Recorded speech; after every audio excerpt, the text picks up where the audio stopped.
Hello' viewers, শিক্ষা বিভাগৰ দুটা গুৰুত্বপূৰ্ণ বাতৰি আজিৰ ভিডিঅ'ত আগবঢ়াইছোঁ। প্ৰথমটো হৈছে ৫,৫০০ যি LP UP শিক্ষকৰ নিযুক্তি, সেই নিযুক্তি প্ৰক্ৰিয়াটো চলাই নিবৰ বাবে হাইকোৰ্টে অনুমতি প্ৰদান কৰিছে। ৫,৫০০ পদৰ ফাৰ্ষ্ট ফেজৰ যি ভেৰিফিকেশ্যন লিষ্ট, সেই লিষ্ট প্ৰকাশ পাইছে, কিন্তু ছেকেণ্ড ফেজৰ যি ভেৰিফিকেশ্যন লিষ্ট ১ এপ্ৰিলত প্ৰকাশ হোৱাৰ কথা আছিল, সেই লিষ্ট এতিয়ালৈকে প্ৰকাশ হোৱা নাই। গুৱাহাটী হাইকোৰ্টত যি কেছ চলি আছে NIOS DLED প্ৰাৰ্থীক অন্তৰ্ভুক্তিকৰণক লৈ, এই কেছৰ চূড়ান্ত শুনানি অহা ৮ এপ্ৰিল তাৰিখে ঘোষণা হ'ব আৰু তাৰ পাছতেই আচলতে ছেকেণ্ড ফেজৰ ভেৰিফিকেশ্যন লিষ্ট প্ৰকাশ পাব। ছেকেণ্ড ফেজৰ যি ভেৰিফিকেশ্যন লিষ্ট প্ৰকাশ হ'বলৈ গৈ আছে, সেই লিষ্টত NIOS DLED প্ৰাৰ্থী অন্তৰ্ভুক্তি হ'ব, কিয়নো ছুপ্ৰিম কোৰ্টে NIOS DLEDক ভেলিড বুলি কোৱাৰ পিছত গুৱাহাটী হাইকোৰ্টে সেই কথা অস্বীকাৰ কৰিব নোৱাৰে, NIOS DLED প্ৰাৰ্থীক বঞ্চিত কৰিব নোৱাৰে। তথাপিও বঞ্চিত হ'ব একাংশ NIOS DLED প্ৰাৰ্থী, কিয়নো এডভাৰটাইজমেণ্ট পাব্লিছ হোৱাৰ পিছত যেতিয়া অনলাইন এপ্লিকেশ্যনৰ লিংক খুলি দিয়া হৈছিল, সেই সময়ত বহুতো NIOS DLED প্ৰাৰ্থীয়ে আবেদন কৰা নাছিল, অনলাইন এপ্লাই কৰা নাছিল।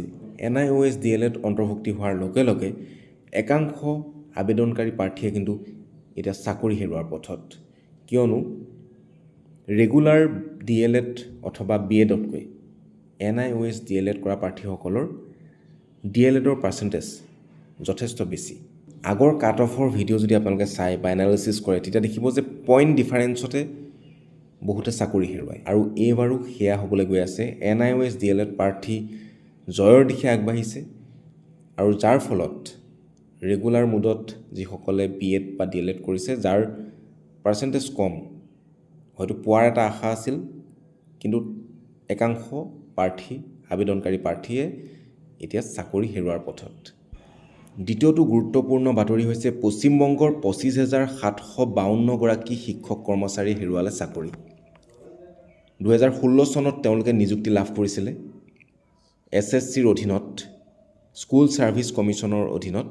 ২০১৬ চনত পশ্চিমবংগত ২৫,৭৫২ গৰাকী শিক্ষক কৰ্মচাৰীক নিযুক্তি দিয়া হৈছিল, কিন্তু ছুপ্ৰিম কোৰ্টৰ এটা ৰায়ৰ পিছতে ২৫,৭৫২ গৰাকী শিক্ষকে এতিয়া চাকৰি হেৰুৱাবলগীয়া হৈছিল। ২০১৬ চনত পশ্চিমবংগত শিক্ষকৰ যি নিযুক্তি প্ৰক্ৰিয়া হৈছিল, সেই নিযুক্তি প্ৰক্ৰিয়াত বহুতো অযোগ্য দাগী ব্যক্তিয়ে শিক্ষকৰ চাকৰি লাভ কৰিছিল।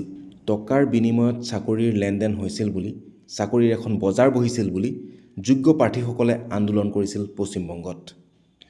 পৰীক্ষাত কোনো প্ৰশ্নৰ উত্তৰ নিলিখি উকা বহি জমা দিয়া, মেৰিট লিষ্টত নাম নহাকৈ চাকৰি লাভ কৰা প্ৰাৰ্থীসকলক অযোগ্য ঘোষণা কৰা হয়। অযোগ্য প্ৰাৰ্থীসকলে ইমান দিনে লাভ কৰা চৰকাৰী ধন, দৰমহাৰ ধন চৰকাৰক উভতাই দিব লাগিব।